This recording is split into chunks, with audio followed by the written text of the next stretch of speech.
কে ইরাকে, কে সিরিয়ায়, কে ইয়েমেনে, কে আফগানিস্তানে, কে মরক্কোতে, কে আফ্রিকাতে, যে যেখানে পেরেছে সে যেখানে চলে গেছে। বিজনেস আর দাওয়াত, ব্যবসার দাওয়াত। জিন্দা কওমোं का यही है আলামত কে বদলতি रहती है उनका सुबह शाम। আল্লামা ইকবাল লিখেছে, জীবিত কওমের এটাই চিহ্ন যাদের সকাল সন্ধ্যা পরিবর্তন হতে থাকে।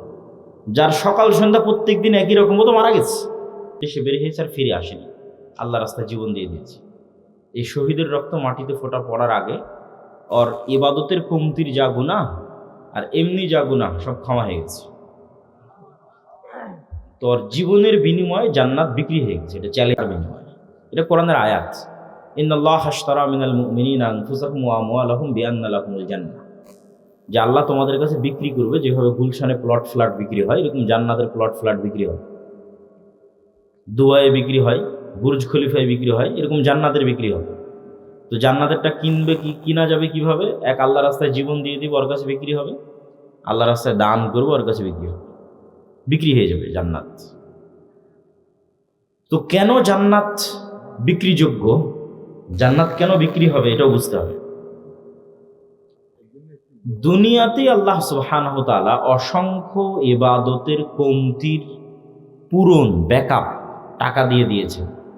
দুনিয়াতে আল্লাহ অসংখ্য গুনাহের কাফারা টাকা দিয়ে দিয়েছে। যেমন হজ করতে গিয়ে কোনো জায়গায় খামতি থাকলে দম দেওয়ার মাধ্যমে সেই খামতিটা পূরণ হয়ে যায়। তো দম মানে একটা দুম্বা বা একটা খাসি আল্লাহ রাস্তায় কুরবানি করা, তো এটা টাকা লাগে দুম্বা খাসি কুরবানি করতে। তাহলে ইবাদতের কমতি পূরণ হয়ে যাচ্ছে টাকা দিয়ে বা সম্পদ দিয়ে। ঠিক তেমনি রমজান মাসে কেউ যদি স্ত্রীর সাথে দিনের বেলায় সাংসারিক জীবনে যায়, তো গোলাম আজাদ করতে হয়, নাহলে 60 জন মিসকিনকে খাওয়াতে হয়। তো 60 মিসকিনকে খাওয়াতেও টাকা লাগে, গোলাম আজাদ করতেও টাকা লাগে। তাহলে গুনাহের কাফারাও হচ্ছে টাকা দিয়ে, ইবাদতের কমতি থাকলে ওটাও পূরণ হচ্ছে টাকা দিয়ে। এই সেম সিস্টেমটা কিয়ামতের মাঠেও কাজ করবে। তথা কিয়ামতের মাঠে যদি কেউ কোটিপতি অবস্থায় উত্থিত হয়, তো ওই কোটি কোটি টাকার মালিক ব্যক্তি তার ইবাদতের কমতির রিকভার আর তার গুনাহের কাফারা আর তার নামে আরোপিত মামলা মোকদ্দমার জরিমানা দুনিয়াতে যেমন টাকা দিয়ে ব্যবস্থা করা যায়, কিয়ামতের মাঠেও করা যায়। জেল জরিমানা হয়েছে টাকা লাগে, অ্যাক্সিডেন্ট হয়েছে মেডিকেল ক্লিনিকে টাকা লাগে, কিয়ামতের মাঠেও টাকা দিয়ে সব হয়ে যাবে। সমস্যা হচ্ছে কিয়ামতের মাঠে নতুন করে টাকার মালিক হওয়ার সুযোগ নাই। টাকাটা এখন থেকেই কিয়ামতের ব্যাংক অ্যাকাউন্টে জমা করে যেতে হবে। তাহলে দুনিয়াতে ধনী হলে যা যা সুযোগ সুবিধা পাওয়া যায়, কিয়ামতের মাঠে ধনী হলে তাই তাই সুযোগ সুবিধা পাবে। কথা কি আমার বোঝা যায়? তাহলে আপনার নামে যা মামলা মোকদ্দমা আসবে কিয়ামতের মাঠে, সব আপনি টাকা দিয়ে উদ্ধার হয়ে যেতে পারবেন যদি সেই পরিমাণ টাকার মালিক হন কিয়ামতের মাঠে। তো মালিক তো আর তখন হতে পারবেন না, এখন হতে হবে। এখন মালিক হয়ে কোটি কোটি টাকা হালাল উপায়ে ইনকাম করে এখন আল্লাহর রাস্তায় দান করে জান্নাত নিশ্চিত কনফার্ম করে পৃথিবী থেকে বিদায় নিতে হবে। কেন? ইবাদত দিয়ে আপনি জান্নাত কনফার্ম করতে পারবেন না, গুনাহ মুক্ত থেকে আপনি জান্নাত কনফার্ম করতে পারবেন না। দুটোতেই আপনার কমতি থেকেছে, থাকবে, মানুষ মাত্রই থাকবে। তাহলে জান্নাত কনফার্ম করার জন্য ব্যাকআপ লাগবে। ব্যাকআপ কই? ব্যাকআপ টাকা। এই জন্য টাকা উপার্জন করা ছাড়া কোনো রাস্তা নেই। টাকা উপার্জন করে জান্নাত কিনেই দুনিয়া থেকে বিদায় নিতে হবে। মুসলমানের ঘরে বসে থাকার সুযোগ নেই। অর্থনৈতিক মুক্তি ছাড়া দাসত্ব থেকে মুক্তি হয় না। এটা আমার এবং আপনার চেয়ে রাসূল সাল্লাল্লাহু আলাইহি সাল্লাম খুব ভালো জানতেন। এই জন্য উনি যখন মক্কা থেকে হিজরত করে মদিনায় গেলেন, তো মদিনার সব আনসারীরা হচ্ছে কৃষক, ব্যবসা কম বুঝে। আর মক্কা থেকে যারা মুহাজির গেছে রাসূল সাল্লাল্লাহু আলাইহি ওয়াসাল্লামের সাথে, সব বিজনেসম্যান, ব্লাডে ব্যবসা আছে, রক্তে ব্যবসা আছে, মুহাম্মদ সাল্লাল্লাহু আলাইহি ওয়াসাল্লাম সহ। তো মদিনায় যাওয়ার পর আল্লাহর নবী দেখছে মদিনার সব টাকা পয়সার কেন্দ্র ইহুদিদের হাতে। এখন মুহাম্মদ সাল্লাল্লাহু আলাইহি ওয়াসাল্লাম মদিনা সনদের ভিত্তিতে ইহুদি, এই মদিনার প্রধানমন্ত্রী। এখন মদিনার প্রধানমন্ত্রী হলেন মুহাম্মদ সাল্লাল্লাহু আলাইহি ওয়াসাল্লাম, আর টাকা পয়সা সব থাকলো কাদের হাতে? উনি দেশ চালাতে পারবে? ডক্টর ইউনূসের মতো অবস্থা, ঢাল নাই, তলোয়ার নাই, নিধিরাম সর্দার। আর্মিও কথা শোনে না, সচিবালয়ের কথা শোনে না, প্রধান উপদেষ্টায় লাভ কি? কোনো লাভ নাই। এটা মুহাম্মদ সাল্লাল্লাহু আলাইহি ওয়াসাল্লাম খুব ভালো বুঝতেন যে আমি হব মদিনার হেড অফ দ্য কান্ট্রি আর টাকার মালিক থাকবে ইহুদি, এই রাষ্ট্র তো আমি চালাতে পারবো। তখন মোহাম্মদ সাল্লাল্লাহু আলাইহি ওয়াসাল্লাম আনসারীদের বললেন যে আমার সাথে যারা মুহাজির এসেছে এরা ব্যবসা বুঝে, তোমাদের সম্পত্তি অর্ধেক অর্ধেক। কারো যদি 5টা উট থাকে 2টা মুহাজিরকে দিয়ে দাও, কারো যদি ক্যাশ টাকা 5,000 থাকে 2,000 মুহাজিরকে দিয়ে দাও, কারো যদি জমি 10 বিঘা থাকে 5 বিঘা মুহাজিরদের দিয়ে দাও, যাতে ওরা ব্যবসা করে অর্থনৈতিক কন্ট্রোলটা নিতে পারে। আল্লাহর নবীর জীবদ্দশাতে ওসমান ইবনে আফফান, জুবাইর ইবনুল আওয়াম, আব্দুর রহমান বিন আউফ এরা কোটি কোটি টাকার মালিক ব্যবসা করে আল্লাহর নবীর জীবদ্দশাতেই। বদরের যুদ্ধকে আমাদের কাছে মনে হয় যে এটা 2 ধর্মের একটা যুদ্ধ চলতেছে, হক আর বাতিলের যুদ্ধ। কিন্তু আপনি ইতিহাস পড়ে দেখেন বদরের যুদ্ধটা মূলত অর্থনৈতিক। এখান থেকে কেবলা কোন দিকে? এইদিকে কেবলা, তাই না? এদিকে যদি কেবলা হয় তাহলে বুঝেন এইটা হচ্ছে মক্কা, এইটা মদিনা, আর এই যে মাইকটা এখানে রাখা আছে এটা সিরিয়া। এই পাশে সমুদ্র, এই সমুদ্রের ধার দিয়ে মক্কার মানুষরা আগের যুগ থেকে সিরিয়াতে ব্যবসা করতে যেত। আমাদের নবী মুহাম্মদ সাল্লাল্লাহু আলাইহি ওয়াসাল্লাম নিজে মক্কা থেকে সিরিয়াতে ব্যবসা করতে গেছে চাচার সাথে। এখন আল্লাহর নবী যখন মক্কা থেকে হিজরত করে মদিনায় গেলেন, মদিনায় যাওয়ার পরেই উনি বিজনেস রুট কাট অফ করে দিয়েছে মক্কার এই ব্যবসায়ীদের জন্য। ব্যবসায় বন্ধ। আবু সুফিয়ান কাফেলা নিয়ে ফেরত আসতে পারে না, ব্যবসায়িক কাফেলা নিয়ে আবু সুফিয়ান সিরিয়া থেকে ফেরত আসতে পারে না। মুহাম্মদ সাল্লাল্লাহু আলাইহি ওয়াসাল্লাম রাস্তা বন্ধ করে দিয়েছে। তখন তো মক্কার এই আবু জাহাল এবং যারা মক্কার কাফের মুশরিক এদের মাথা নষ্ট যে এই মদিনা রাষ্ট্র যদি স্থায়ী হয় আমাদের তো ব্যবসা বন্ধ হয়ে যাবে, আমরা খাবো কি? বিজনেস রুট ক্লিয়ার করার জন্য বদরের যুদ্ধ হয়েছে। এই জন্য বদরের যুদ্ধ মদিনায় হয়নি, সমুদ্রের ধারে হয়েছে। যে রাস্তাতে ব্যবসা হতো ওই বিজনেস রুট ক্লিয়ার করার জন্য বদরের যুদ্ধ হয়েছে।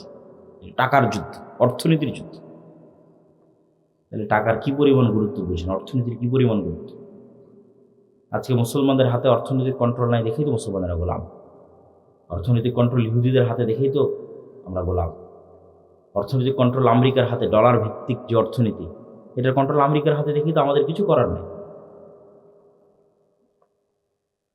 তো আমি এই আলোচনা লম্বা করতে চাচ্ছি না।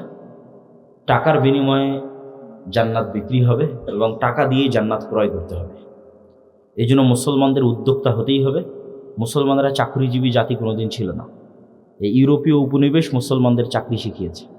মুসলমানরা ছিল মরুবিদুইন, যাযাবর, বিজনেসম্যান। নাহি মাকাম কি খুগ আর তবিয়তে আজাদ, হাওয়ায়ে সাইরে মিসালে নসিম পায়দা কর। যাই মুসলমানেরা, তোমরা নির্দিষ্ট কাজ আর নির্দিষ্ট এলাকার মুখাপেক্ষী নও।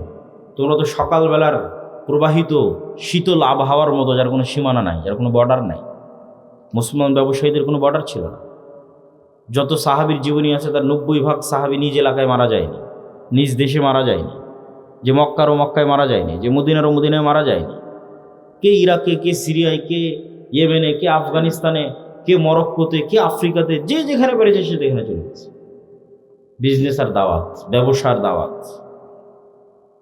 জিন্দা কওমোं का यही है আলামত কে বদলতি रहती है उनका सुबह शाम।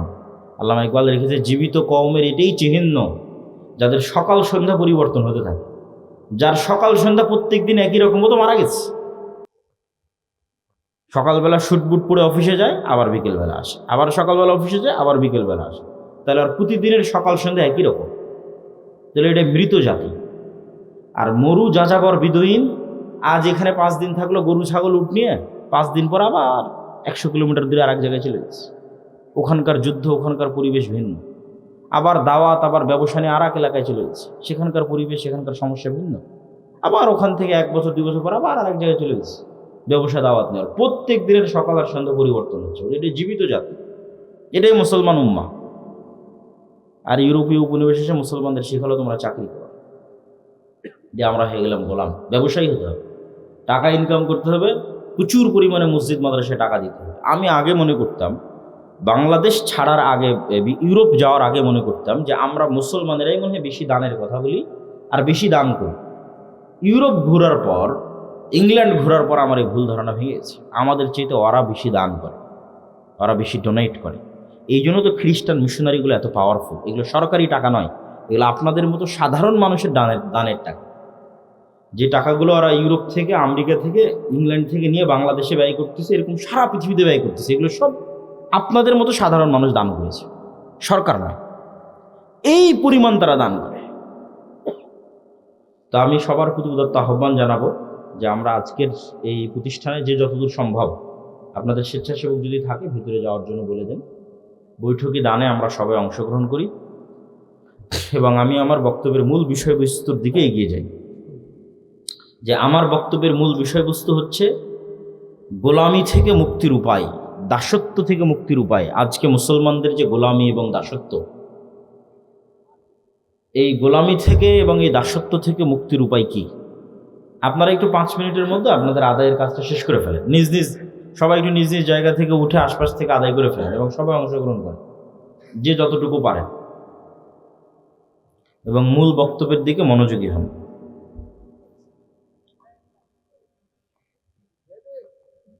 তো আমার মূল বক্তব্যের বিষয়বস্তু হচ্ছে মুসলমানদের যে দাসত্ব এবং গোলামি, এই দাসত্ব এবং গোলামির জিনজির থেকে মুক্তির উপায় কি। তার একটা আলোচনা তো এই দানের সাথে রিলেটেড রেখে করেই ফেললাম, যে অর্থনৈতিক মুক্তি ছাড়া দাসত্ব এবং গোলামি থেকে মুক্তির কোনো রাস্তা নাই। এবং এই অর্থনৈতিক মুক্তির গুরুত্ব বুঝাতে গিয়ে রাসূল সাল্লাল্লাহু আলাইহি ওয়াসাল্লামের অসংখ্য ঘটনা আপনাদের সামনে এবং রাসূল সাল্লাল্লাহু আলাইহি ওয়াসাল্লামের দিক নির্দেশনা আপনাদের সামনে তুলে ধরলাম। এখানে আরও একটা পয়েন্ট তুলে না ধরলেই নয়। আমরা আজকে যেই লেভেলের গোলামি এবং দাসত্বে আছি, ঠিক এই লেভেলের অথবা এর চেয়ে বেশি গোলামি এবং দাসত্বের জিনজিরে আবদ্ধ ছিল বানু ইসরাইল। কারা বলেন তো? বানু ইসরাইল কারা? কে বলতে পারবেন? হাত উঠান। বানু ইসরাইল কারা? কে বলতে পারবেন? হাত উঠান। ইয়াকুব আলাইহিস সালামের বংশ। জাযাকাল্লাহ খায়র। সুন্দর। ইব্রাহিম আলাইহিস সালাতু ওয়াস সালামের 2 ছেলে, ইসহাক এবং ইসমাইল। 2 ছেলের নাম কি? ইসহাক এবং ইসমাইল।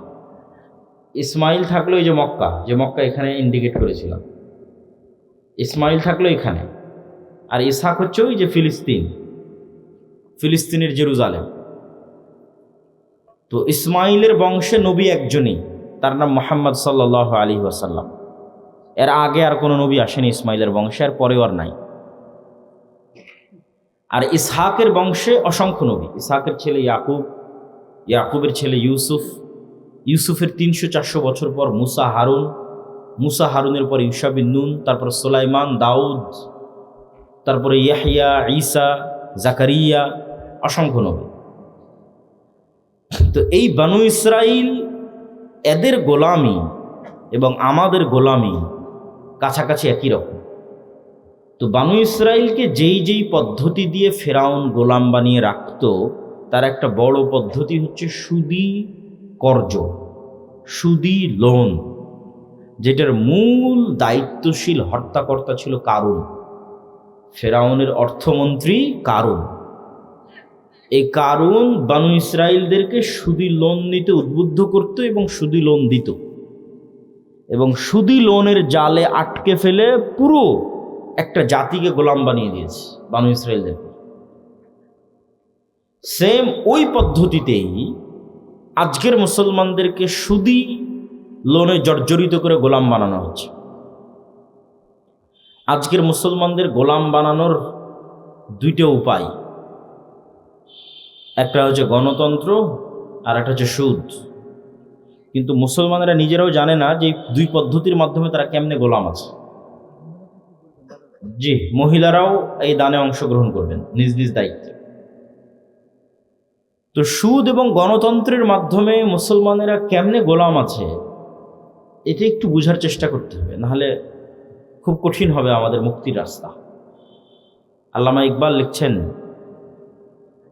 नए ज़माने के आज़र ने तरशवाए हैं सनम और इंसार खुदाओं में बड़ा सबसे वतन है, इसका जो पैराहन है वो मजहब का कफन है। যে আজকে আধুনিক যুগে নতুন মূর্তি তৈরি হয়েছে, ওই যুগে ইব্রাহিমের পিতা আজর যে মূর্তি তৈরি করত সেই মূর্তি নয়। আজকের হিন্দুদের যে মা কালী, মা দেবী, মা দুর্গা আছে সেই মূর্তি নয়। আজকে মুসলমানদের ঘরে এবং বাড়িতে নতুন মূর্তি প্রবেশ করেছে। এই নতুন মূর্তি কি? এই নতুন মূর্তির নাম হচ্ছে সেকুলারিজম, ধর্মনিরপেক্ষ মতবাদ। এই নতুন মূর্তির নাম হচ্ছে ন্যাশনালিজম, জাতীয়তাবাদ।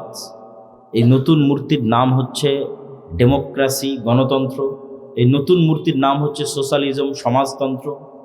মুসলমানরা পৃথিবীর যে প্রান্তেই যান, তাদের পায়ে এই জিঞ্জিরগুলো বাঁধা আছে, এগুলো তারা ভেঙে বের হতে পারতেছে কোনো মতেই না। কেউ জাতীয়তাবাদের বেড়া জালে আটকে আছে, কেউ গণতন্ত্রের, কেউ ধর্মনিরপেক্ষ মতবাদের। কিন্তু সে ঠিকই বলতেছে আমি আল্লাহকে মানি, রব হিসেবে, ইলাহ হিসেবে আল্লাহর ইবাদত করি, সালাত আদায় করি। কিন্তু এই মূর্তির বেড়া, এই মূর্তির যে দাসত্ব, এটা ভাঙতে পারতেছে না। তো গণতন্ত্র কিভাবে এবং সুদ কিভাবে আমাদের গোলাম বানায়, আপনাকে আগে বুঝতে হবে গোলামির চিহ্ন কি। কেন বলা হচ্ছে বানু ইসরায়েলরা গোলাম?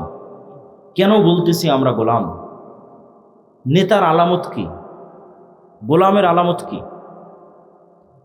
দেখেন, বানু ইসরায়েলরা নবীর সন্তান হওয়ার পরেও মুসা আলাইহিস সালাতু ওয়াস সালামকে বলতেছে লান নুমিনা লাকা হাত্তা নারাল্লাহা জাহরাতান।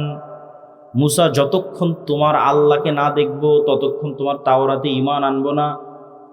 অথচ এই বানু ইসরাইল এখনই 2 দিন আগে, 1 সপ্তাহ হয়নি, চোখের সামনে দেখেছে সমুদ্র ফেড়ে রাস্তা তৈরি হয়েছে, ফেরাউন ডুবে মরে গেছে।